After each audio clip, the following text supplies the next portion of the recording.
Pozdravujem všetkých milovníkov cestovania. Máme tu ďalší skvost do našej zbierky. Tentokrát sme sa vybrali na Maltu. Termín sme si vybrali podľa akciových leteniek v Rainery. Vyšli zhruba na 130 € pre 2 osoby, tam aj späť. Počasie nám vyšlo takmer ideálne. Akurát bolo v niektoré dni trošku veterno, inak teplota úplne optimálna na behanie peši po mestách. Ani teplo, ani zima. Kúpanie v mori, prípadne v bazéne sme úplne odignorovali.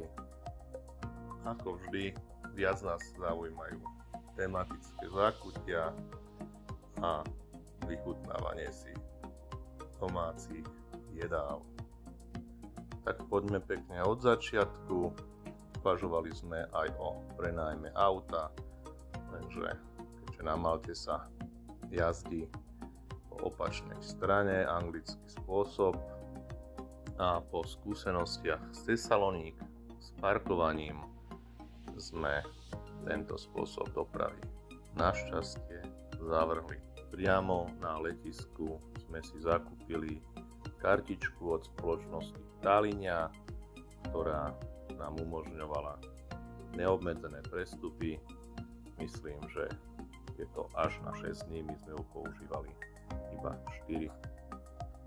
Na Malte autobusy nejazdia vzhľadom na to, že je to veľmi zastávaná oblasť presne, takže vymysleli spôsob aplikácie, ktorú si nainštalujete a máte možnosť vidieť, koľko minút zostáva tomu ktorému autobusu do príchodu na vašu zástavku.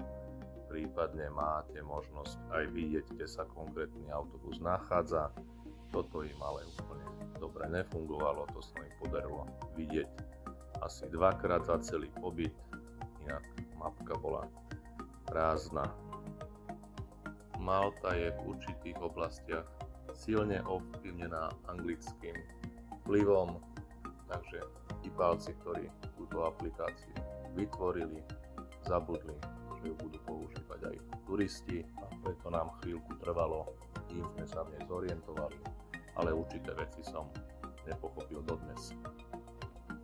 Cez to všetko cestovanie autobusmi po Malte môžem hodnotiť známku 9 z 10 a vrelo odporúčam.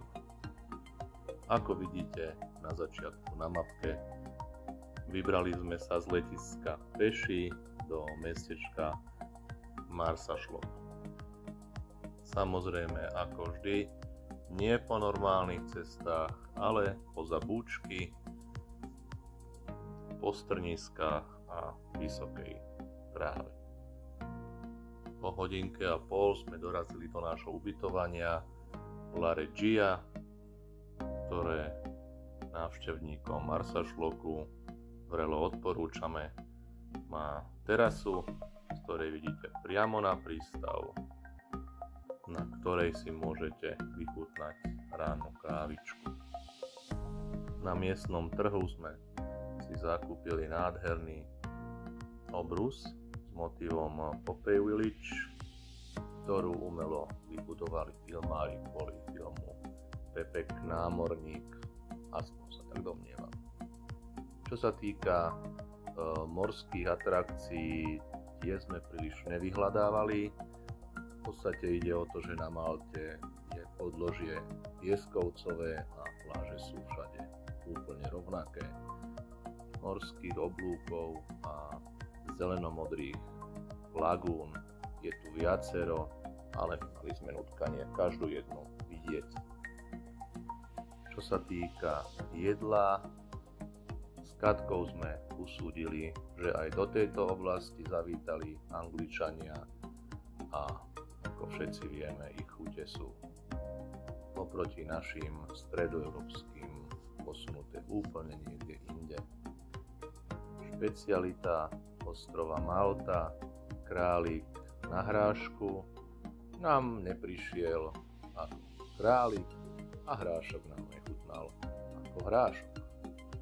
Na trhu sme vyskúšali aj domáce síce sladkosti, ktoré opäť neboli sladké, a chute, ktoré mali obsahovať, boli úplne iné. Napríklad pistácia nechutnala ako pistácia. Takisto to dopadlo aj s tým národným nápojom Kiny, ktorý nám absolútne nechutnal. Pripadalo nám to s katkou, ako keby sme si naliali do sódy horký sirup na kašelu. Inak Malta je prekrásna, má historického ducha. Trošičku je problém v tom, že vzhľadom na jej veľkosť je všetko všade rovnaké. A keďže jediný dostupný stavný materiál je na ostrove pieskovo-žltý pieskovec, všetko okolo vás je pieskovcovo-žlté.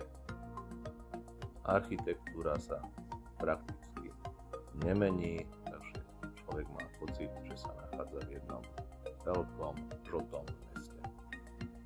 Čo sa týka prírodných krás, Malta opäť tým, že je ostrov, žiadne neobsahuje.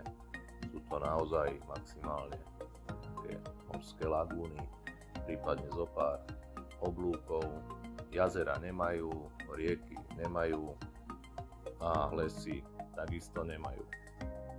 Ale cez to všetko sme s Katkou skonštatovali, že navštíviť Maltu sa určite oplatí, hlavne kvôli tej historickej energii, ktorá tam na každom kroku na človeka sála.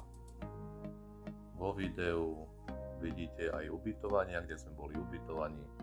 Všetky 3 hodnotíme ako vynikajúce a vrelo každému odporúčame. Čo sa týka jedla, domov sa asi nevrátite s gurmánskymi zážitkami, ale iný kraj, iný mrav. A toto je nahrubo asi tak.